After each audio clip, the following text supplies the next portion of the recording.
On the bus, a young mother was trying to nurse her baby when two rude men sat down next to her. They started flirting with her, making her feel uncomfortable. Just then, a man walked over, intentionally revealing the gun at his waist. The two men immediately got up and left. After getting the girl's consent, the man sat down next to her. As more passengers boarded, he moved closer to her. Once the bus started, the ticket collector began selling tickets, and the young woman suddenly grew nervous. She didn't have enough money to buy one. Feeling helpless, she turned to the man beside her for help. Without hesitation, he bought 2 tickets. The girl was incredibly grateful, and her guard came down.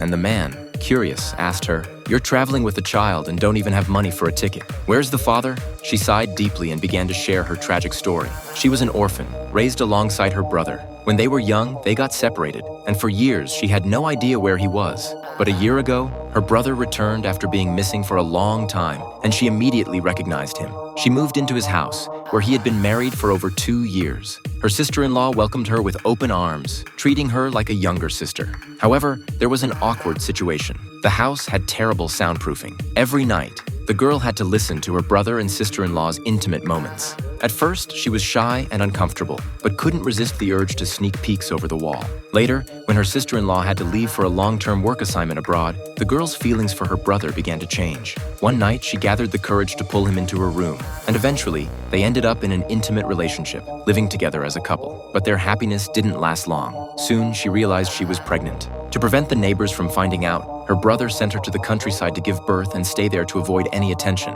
After that, he disappeared. Not long after the baby was born, a severe typhoon hit the village, destroying her home and everything she had. With no money and no way to return, she came to the city looking for her baby's father. However, as soon as she sat down in an empty spot, the ticket collector appeared. Realizing she hadn't paid for a ticket, he took her to a room. She desperately begged him, recounting her misfortunes, hoping he would show some compassion. But the collector searched her and found she had nothing of value. His attitude quickly changed. He told her, "We can either throw you off the boat or you can cooperate with us." The woman, thinking of her child in his arms, didn't dare to refuse. She silently endured the humiliation as the crew arranged food and a bed for her. They also warned her not to speak about what happened. As she ate, the anger and bitterness began to take root deep inside her.